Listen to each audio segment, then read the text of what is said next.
course, the Philippine National Police has a huge role to play in securing the national and local elections. And it may be why President Marcos is considering extending the term of PNP Chief General Romel Marbil. Next month, Marbil turns 56, the mandatory retirement age in the PNP. It was Interior Secretary John Vic Remulla who first broached the idea of General Marbil staying on at least until June. And President Marcos seems to be open to the idea, saying a change in leadership in the police force could be detrimental at this point. There is a very strong argument that it would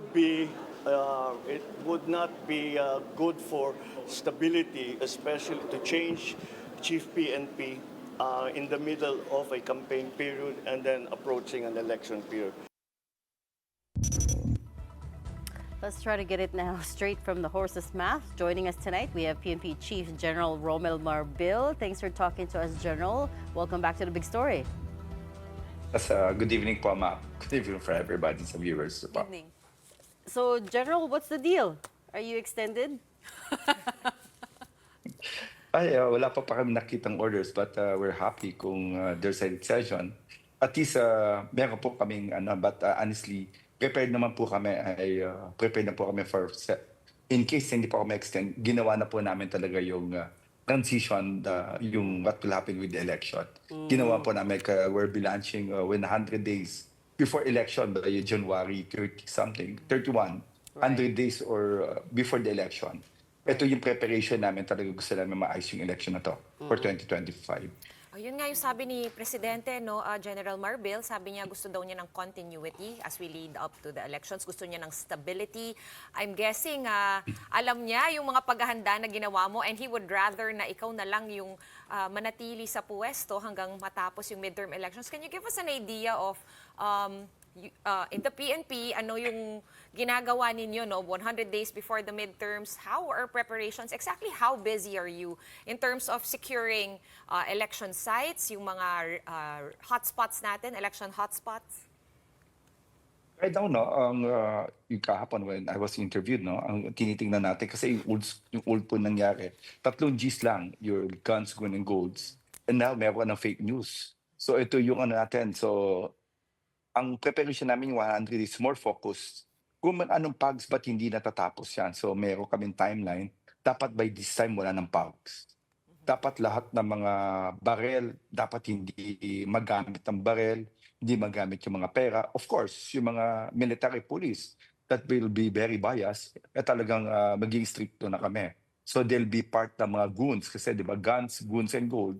Ang goons lang talaga yung mga hard killers, yung mga PAGs, hindi. Sasama namin yung mga police or mga military that will be biased sa election. And yung gold, of course, ito na po yung iba ngayon. Meron na kaming ginagamit yung digital world.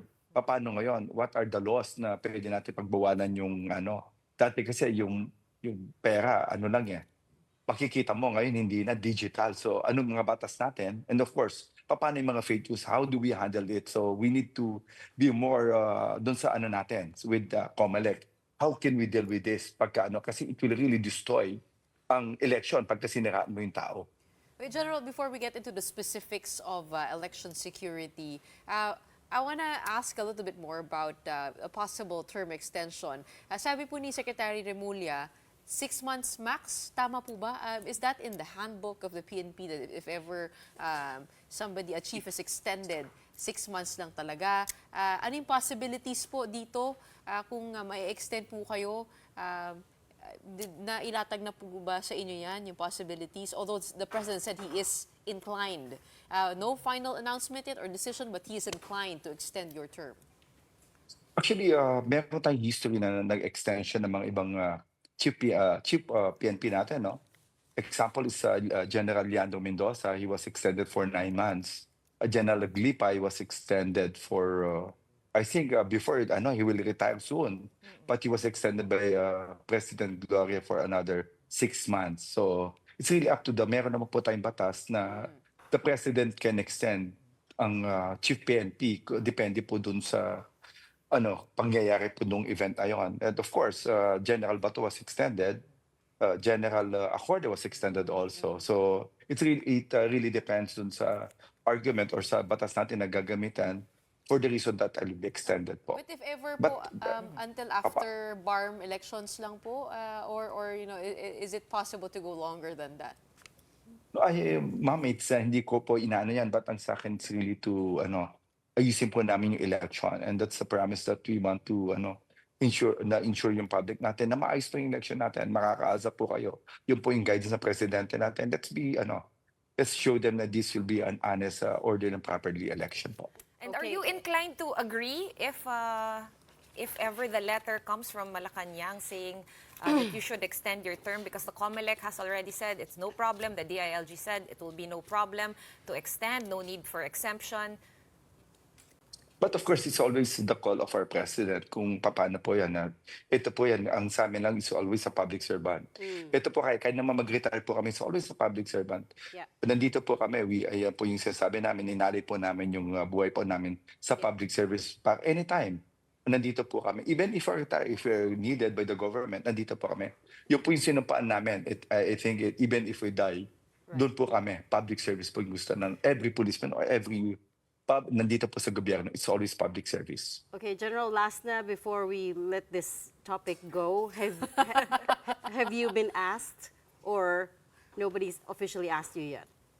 No po, wala po pa. Ang sabi ko lang, wala po kami and hindi naman po. So I don't assume anything.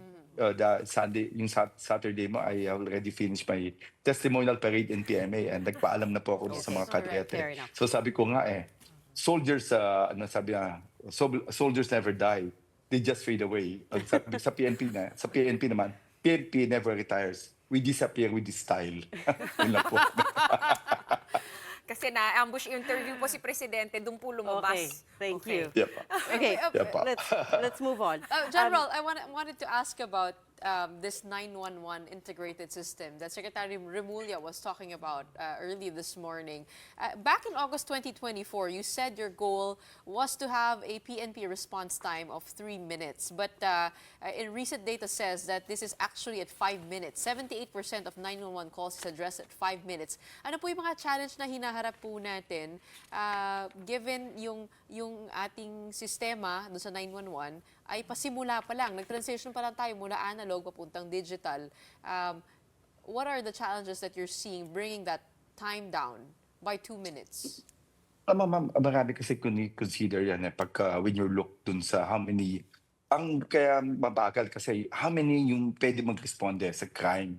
Yun po yung hinahabol natin. Maybe at one time, nagsasabay yung crime. So ito po yung hinabol natin, banda detail. And we're looking doon tas yung ibang mga resources. How many cars are available? Ilan po yung inanat? In fact, kaninang hapon po, I spoke to our SILG and sabi nga, we need to buy more cars, we need to buy more patrols, and yung ambulances and fire trucks para mas maganda po yung responde. But yung time kasi talagang sinasabi ko, ang hinahabol po natin kasi talagang kulang po yung gamit natin Kulang na rin po ng gamit natin, kulang rin po tayo ng mga tao na nasa fields. So, nadi-delay po. But yung paghabol po ng police talaga, as much as possible, we go for 3 minutes po. Oh, pero meron din po ba tayong balak na gawing digital itong pag-file or pagtawag sa police? Kasi kanina tinitignan ko yung website po ng 911, wala doon kahit mismo doon sa website na pwede kang mag-file doon ng reklamo. Kasi, syempre, ito po, sa eleksyon, ididikit lang po natin, kasama na dyan yung fake news, kasama na dyan yung mga scam online, kasama na po dyan yung election concerns. Do we not have any plans to make that digital as well? Actually, meron na po, no? Not even in the police po, yung ICT natin last time. And I spoke to ICT, yung gusto nila yung to reporting yung report ng mga tao natin sa cellphone. Pabasahin ka lang. Ang sasabi ko, ayoko yung mga pulis natin gumagamit ng cellphone. Yun na po talaga yung problema. Sabi ko, hindi pwede. We have our own radios right now. Ayoko po yung makikita kasi ang pulis natin, pagka nakita mong cellphone, iba yung iniisip ng mga tao natin. So meron naman po kami alternate in the radios na ginagamit natin. Maybe, in some way po, baka mas maayusin po natin. But ang sabi po ni SILG, we'll be having a new technology na 911, the same way na ginawa po natin coming from the US, but it will be bidded. Ang last time, it's a donation na po. coming from the friends of the former Secretary Abalos po. Donation po na para makatulong po sa 911 po natin. So are we looking to employ a whole labor force for this? Kung alam ko po, narinig ko po kanina ay call center po ang sasagot. How will that go? That fully integrated 911 system with language-specific service. Actually, ma'am, ganito po talaga mangyayari, no? This is how we are looking at it, no? Ang gusto naman pa talaga natin, pagka meron pong cellphone, may tumawag po sa atin, yung pinakamalapit po na police station, doon na po babaksak, yung pinakamalapit na service center ng 911. So they can answer in that, yung sa anong location, di ba? Kung parang kung sa Cebu, di Cebu yung 911 na dadating sa'yo, hindi na yung national babagal po yung report natin.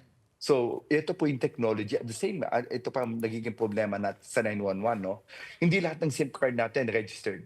Correct. That's, hindi compared po sa US, they can easily identify yung mga tao natin gumagamit sa US na mga peke na phone. In fact, pagka nag-ano ka ng hawks, makukulong ka. Dito, baka may mga mali-maling calls. Kaya meron po kaming AI to detect kung yung mga calls na to, mga fake calls lang na talagang po kalokohan na. Meron po kami pan-detect right now.